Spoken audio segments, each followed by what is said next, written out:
Good evening to this and welcome to this special broadcast. Today, a little after 1 p.m. India time, Pakistan finally, 79 days after 26/11 and 38 days after India actually gave it all the evidence, went ahead and had a press conference. The press conference was addressed by its Interior Minister Rahman Malik. In the course of that press conference, Pakistan made a lot of admissions it could have potentially made a long time earlier and which are now being seen as a step in the right direction by some or an admission or owning up to its own lies by others. 4 important admissions Pakistan made. Let's list them out. 1. Pakistan has admitted now for the first time that the plot was hatched on its soil. Remember the interview that was given by the Pakistan High Commissioner to London to an Indian news channel saying this is not true. That was only 12 days back. Admission 2, that the plotters were Pakistani nationals. This is again something that even the National Security Advisor of Pakistan, Durrani, lost his job for not too long back.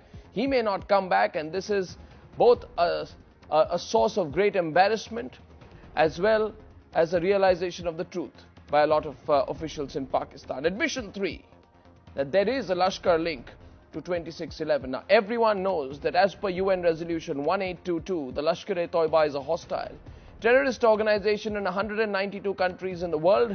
Pakistan has admitted today it operates flagrantly and openly on its own soil.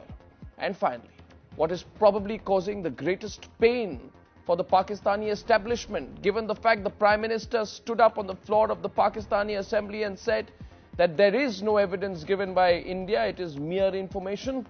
The entire statement that was read out by the Pakistan Information Minister today was on the basis of this admission that the information shared by India is authentic.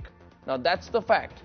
But if there were 10 admissions, and yes, there were actually 10 of them, we've listed only 4 now. In the course of this special broadcast, we'll list the other 10. There were excuses too. In fact, there were 6 key excuses. Let's list them out before we begin the debate this evening.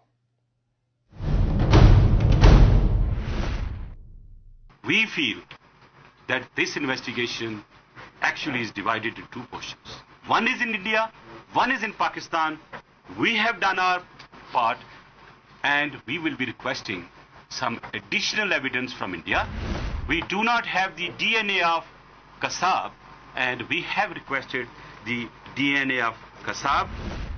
According to our investigation, there are 7 SIMs, maybe 9 SIMs, and those SIMs are from India.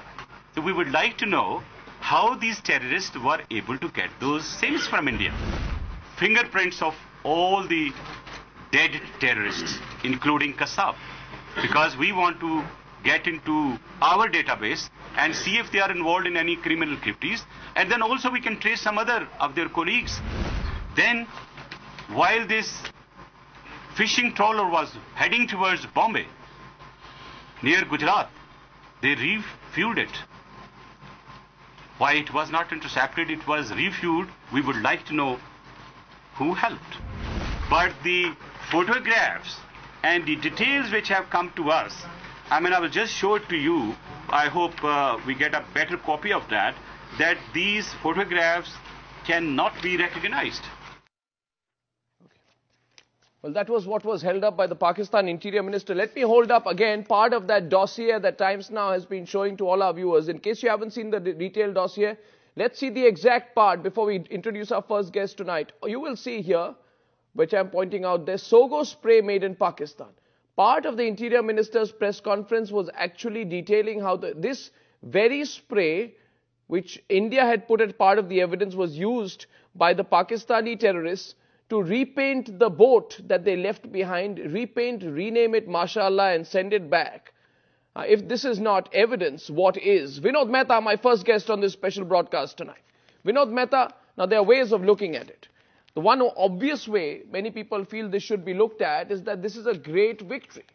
A huge diplomatic victory for India because Pakistan has had to own up to several of its lies over the last 78 days. What do you think? Yeah, Adlab, yes. Pakistan has moved from 26/11 from that day. They have had 4 positions according to me.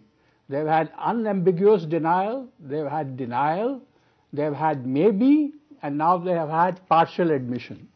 So I think that this is definitely a victory, diplomatic victory for India. And I think some kind of rebuff to the hotheads who were saying that break off diplomatic relations, etc. You must remember that in 2001, after the parliamentary attack, we put huge number of forces on the border, eyeball and eyeball confrontation, and we got nothing. This time we used sustained and patient diplomatic pressure, and I think we have achieved some kind of victory. But I warn against any air of